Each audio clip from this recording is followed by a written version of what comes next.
Assalamualaikum warahmatullahi wabarakatuh. Bismillahirrahmanirrahim. Alhamdulillahilladzi an'ama bi anwa'in ni'am wa hadana lil imani wal islam wa a'tana al fursata was sihhata linaima yuram. Wassalatu wassalamu ala sayyidina Muhammad al mab'usi rahmatan lil alam wa ala alihi wa ashabin nujabail baratil kiram. Amma ba'd. Jumpa lagi di Mutiara Iman bersama saya Syariful Anam dengan tema pagi ini adalah khauf dan roja kepada Allah Subhanahu wa taala. Saudara Kompas TV yang dirahmati oleh Allah Subhanahu wa taala, pemirsa Mutiara Iman yang selalu di hati. Kata khauf secara lugatan atau secara etimologi berarti takut. Di dalam Al-Qur'an Allah Subhanahu wa taala menyebutkan banyak sekali, hampir kurang lebih 124 sebagaimana yang tertera di dalam kitab Mu'jam Al-Mufahrus. Di situ menunjukkan bahwa manusia hidup harus memiliki khauf kepada Allah Subhanahu wa taala.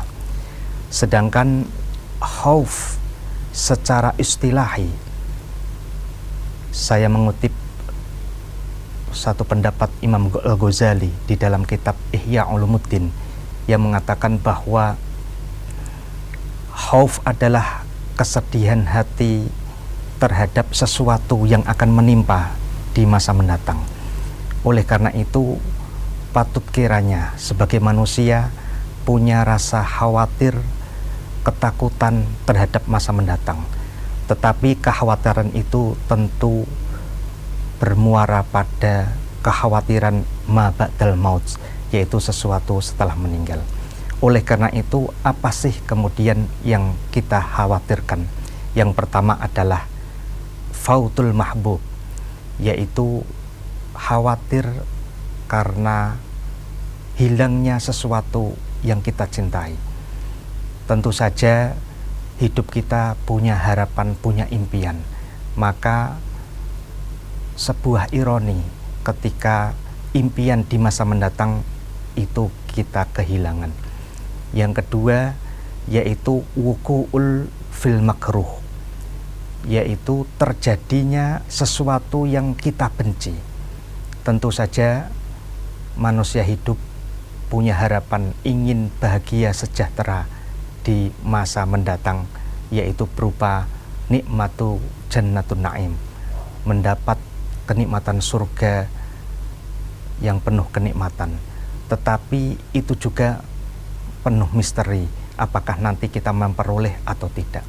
Oleh karena itu Allah Subhanahu wa taala di dalam surat As-Sajdah ayat 16 berfirman wa yad'una rabbahum khaufa wa tama'a, yang artinya kurang lebih mereka berdoa kepada Tuhannya serasa memiliki rasa khauf dan memiliki rasa harapan. Pada konteks ini menunjukkan bahwa sebagai manusia hidup di dunia, rasa khawatir itu pasti ada.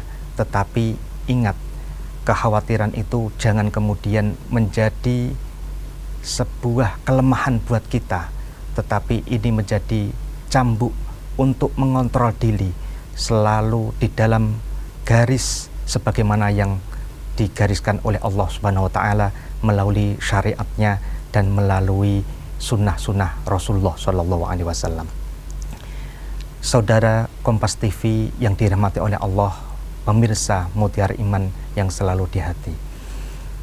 Di dalam satu hadis Rasulullah Shallallahu alaihi wasallam, riwayat Imam Bukhari menunjukkan bahwa ada satu riwayat yang berbunyi lau ta'lamuna ma'a'lamu la dohiktum qalila wala bagaitum kasiro, yang artinya kurang lebih, andai kata kalian semua mengetahui apa yang saya ketahui, niscaya kalian semua tersenyum atau tertawa sedikit, dan kalian semua niscaya menangis sebanyak-banyaknya.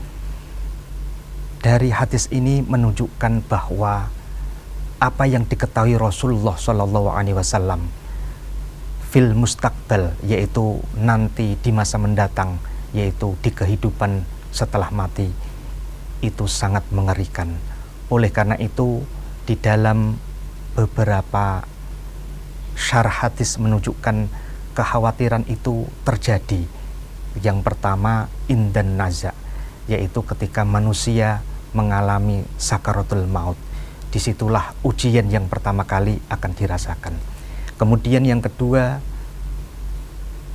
al-ahwal fil qabri, yaitu kengerian-kengerian di dalam kubur, di alam barzah.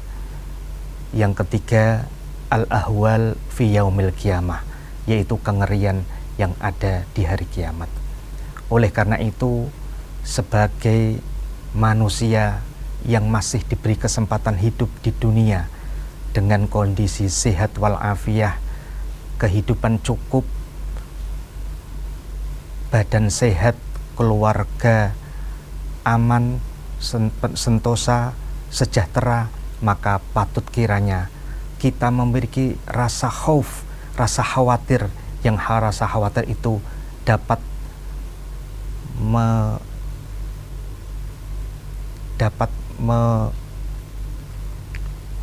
yang mana rasa khawatir itu dapat mengontrol diri kita untuk selalu di jalan yang benar, sebagaimana yang telah diungkapkan oleh Rasulullah Shallallahu Alaihi Wasallam. Saudara Kompas TV yang dirahmati oleh Allah, pemirsa Mutiara Iman yang selalu di hati, di dalam kitab Risalatul Qusyairiyah, ternyata tingkatan orang memiliki rasa khauf itu ada 3. Yang pertama dengan redaksi al-khauf, yang kedua yaitu al-khosyah, kemudian yang ketiga adalah al-haibah.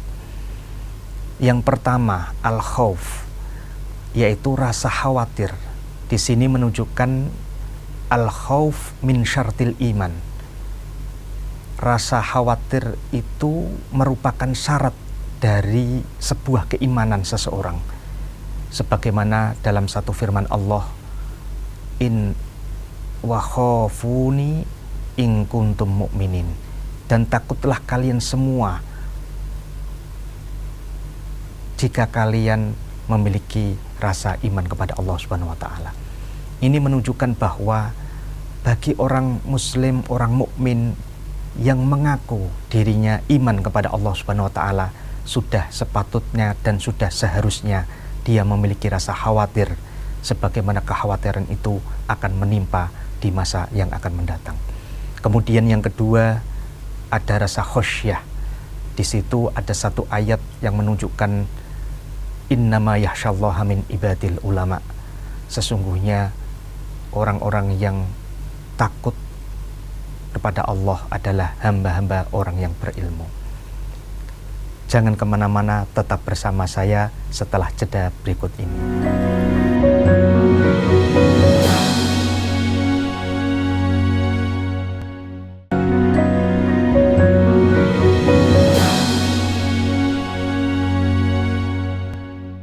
Saudara Kompas TV masih di Mutiara Iman bersama saya Syariful Anam. Saudara Kompas TV yang dirahmati oleh Allah Subhanahu wa taala, melanjutkan tingkatan khosyah yang kedua, yaitu khauf yang menggunakan redaksi al-khosyah. Hal itu sebagaimana diungkapkan oleh Allah Subhanahu wa taala, innama yakhsyallaha min ibadil ulama. Sesungguhnya hamba-hamba Allah yang memiliki rasa khosyah, rasa takut kepada Allah adalah para ulama. Ini menunjukkan bahwa seharusnya orang yang memiliki ilmu, memiliki rasa khosyah, memiliki rasa takut khawatir kepada Allah, yang mana ini menjadi kunci bahwa ilmu itu benar-benar bermanfaat. Kemudian yang ketiga adalah al-haibah. Al-haibah merupakan tingkatan yang paling tinggi, yang mana itu menuju pada tingkatan al-arif al-wasil ilallah, yang mana menjadi syarat bagi orang-orang yang makrifat kepada Allah Subhanahu wa taala. Saudara Kompas TV yang dirahmati oleh Allah Subhanahu wa taala, pemirsa Mutiara Iman yang selalu di hati. Melanjutkan tema berikutnya yaitu Ar-Roja. Ar-Roja di dalam Al-Quran, sebagaimana saya mengutip di dalam kitab Mu'jamul Mufahrus, di situ disebutkan kurang lebih 25 ayat dengan berbagai kata atau derivasinya, yang mana secara etimologi Ar-Roja maknanya adalah harapan atau optimisme. Nah, sedangkan menurut istilahi adalah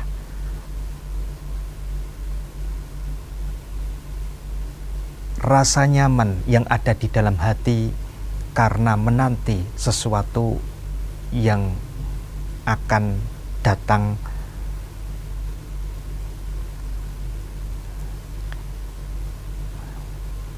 Ar-Roja secara istilah adalah menanti atau rasa nyaman hati menanti terhadap sesuatu yang dicintai di masa mendatang.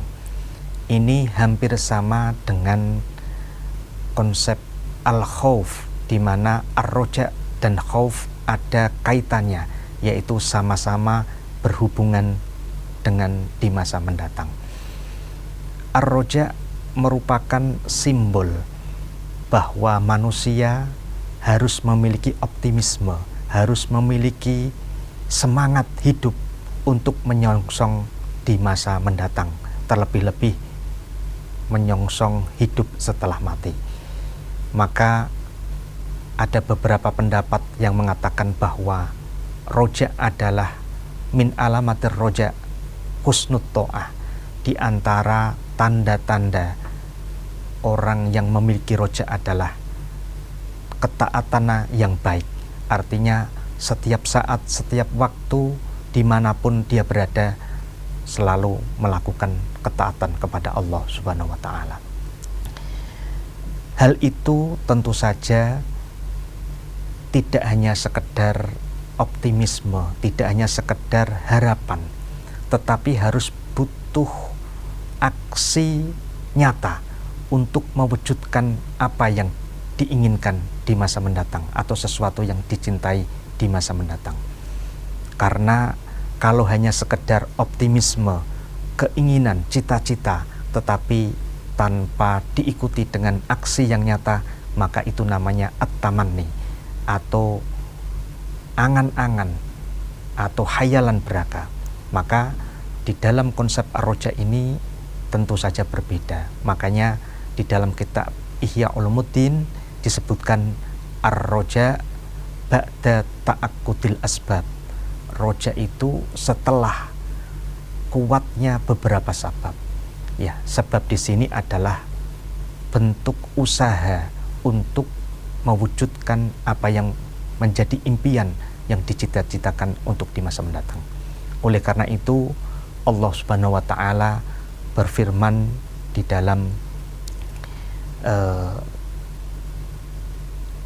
dalam surat Al-Baqarah ayat 218 yang berbunyi, A'udzubillahi minasyaitonir rajim, Innal ladzina amanu wal ladzina hajaru wajahadu fi sabilillah ulaika yarjuna rahmatallah innahu wal ghafurur rahim.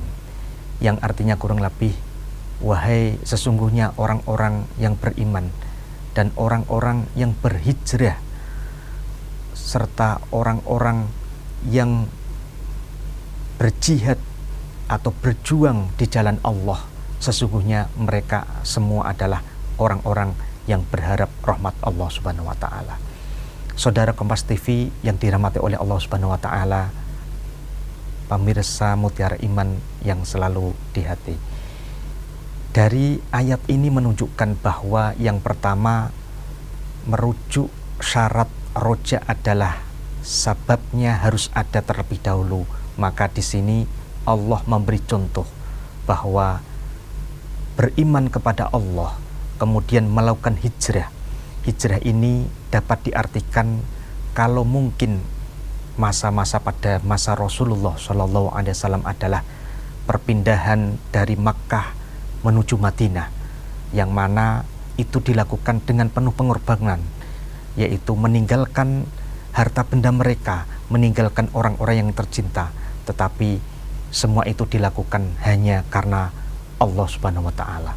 Maka kalau dalam konteks sekarang adalah hijrah diartikan sebagai perpindahan dari sesuatu yang tidak baik menuju sesuatu yang lebih baik, atau sesuatu yang baik, dari sesuatu yang baik menuju sesuatu yang lebih baik. Maka di sini merupakan bentuk dari usaha untuk mengharapkan apa yang akan menjadi cita-cita di masa mendatang. Maka yang terakhir adalah walladzina jahadu fi sabilillah, yaitu orang-orang yang jihad di jalan Allah Subhanahu wa Ta'ala. Jangan kemana-mana, tetap bersama saya setelah jeda berikut.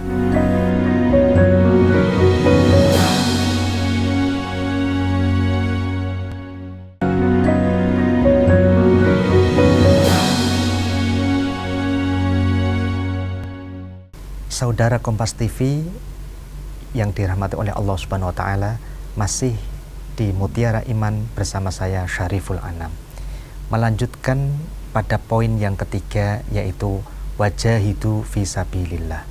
Ini menunjukkan bahwa upaya untuk mengharapkan, merealisasikan masa mendatang untuk lebih baik, untuk mendapatkan sesuatu yang kita cintai adalah harus melakukan mujahadah, harus melakukan perjuangan di jalan Allah Subhanahu wa Ta'ala. Karena 3 poin inilah yang menjadi syarat sebab orang akan memperoleh apa yang akan dicintai oleh Allah Subhanahu wa Ta'ala. Saudara Kompas TV yang dirahmati oleh Allah, pemirsa Mutiara Iman yang selalu di hati. Oleh karena itu, hidup manusia di dunia tentu saja mengalami fluktuasi. Terkadang ada susah, ada senang, ada gembira, ada gelisah, ada kaya, ada miskin, ada sehat, ada sakit, dan lain sebagainya.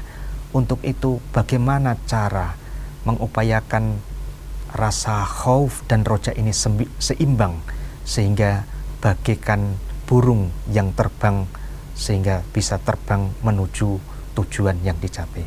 Oleh karena itu, saya mencoba untuk mengutip di dalam kitab Iqadul Himam karangan Syekh Ibnu Ajibah yang mengatakan bahwa kondisi manusia di antara khauf dan roja ternyata dibagi menjadi 3 golongan. Yang pertama adalah ahlul bidayah, yaitu orang yang permula. Dalam artian di sini bisa diartikan adalah orang-orang awam seperti kita semua.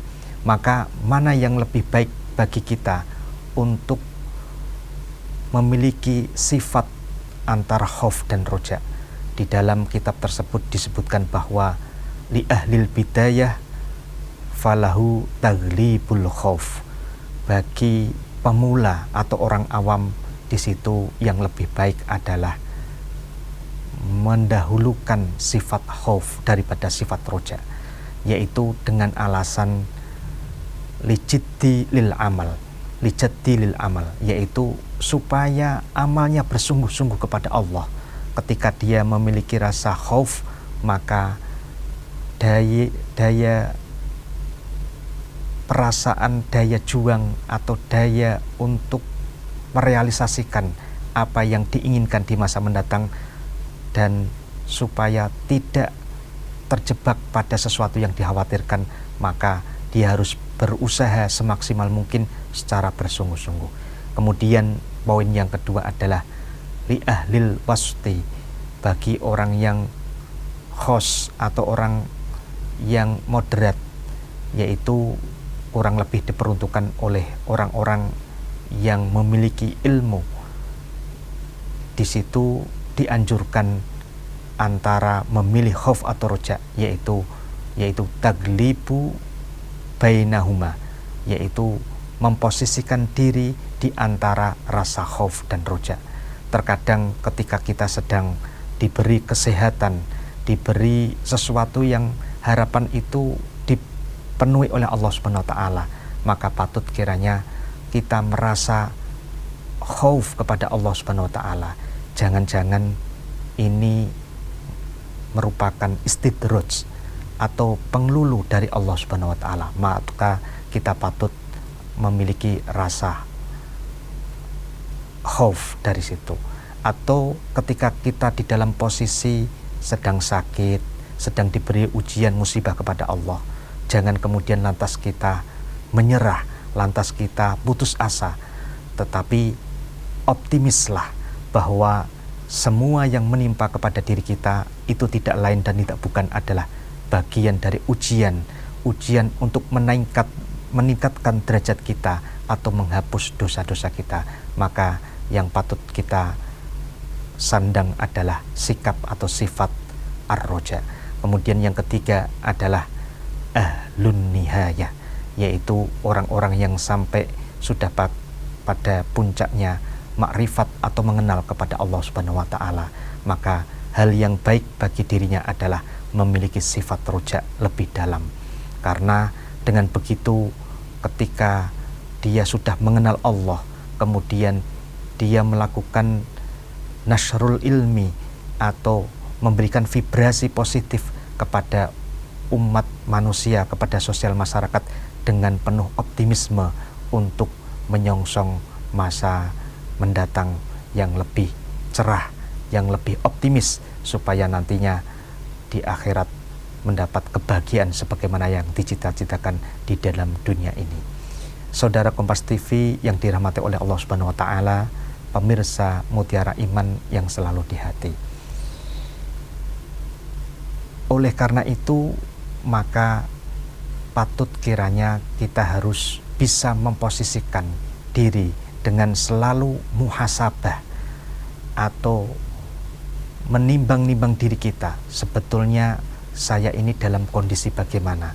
Apakah dalam kondisi nyaman, tenang, kesejahteraan penuh, kemudian kecukupan secara materi maupun yang lain? Jika itu hal yang menimpa pada diri kita, maka patut kiranya kita lebih mendahulukan sifat khauf itu daripada sifat roja. Karena dengan demikian tentunya kita bisa mewaspadai atas segala limpahan fadl dari Allah Subhanahu wa taala, supaya kita tidak terjerumus dengan adanya limpahan fadl itu yang nantinya akan melalaikan pada diri kita. Oleh karena itu, mari dari sini kita bisa mengambil kesimpulan bahwa khauf dan roja harus ada di dalam kehidupan kita, supaya hidup kita seimbang dan nantinya mencapai kebahagiaan yang hakiki, yaitu kebahagiaan di akhirat. Untuk itu, saudara Kompas TV, mari kita berdoa bersama memanjatkan pada Allah dengan iringan Rabbana atina fid dunya hasanah wa fil akhirati hasanah wa qina adzabannar. Saudara Kompas TV yang dirahmati oleh Allah Subhanahu wa taala, saudara tetap di Mutiara Iman bersama kami di Kompas TV, kecintaan kita semua. Saya undur diri. Wassalamualaikum warahmatullahi wabarakatuh.